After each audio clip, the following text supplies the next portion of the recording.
राज, तुमच्या सावलीने सूर्यही झाकला असता, पाहून पराक्रम तुमचा मुजऱ्याला चंद्रही वाकला असता. पण आमच्या डोळ्यांपुढे तुमच्या रंगेल कथा रंगविल्या गेल्या. तुमच्या रक्ताने पावन झालेल्या इंद्रायणी भीमा भंगविल्या गेल्या.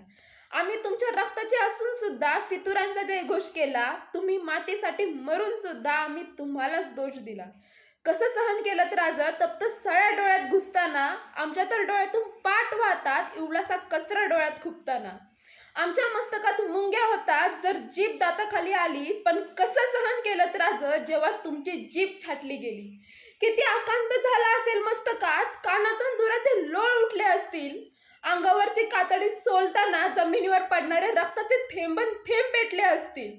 तुमच्या शरीराच्या नचके तोडणाऱ्या शैतानांचे हातही थररले असतील. शिर कापणाऱ्या लांडग्यांची आत्मेही शरारली असतील. राज, किती केलं तुम्ही आमच्यासाठी, आणि आम्ही तुम्हाला विसरून पुसतो 33 कोटी, तुम्हाला विसरून पुसतो 33 कोटी. माफ करा राज, खरंच माफ करा.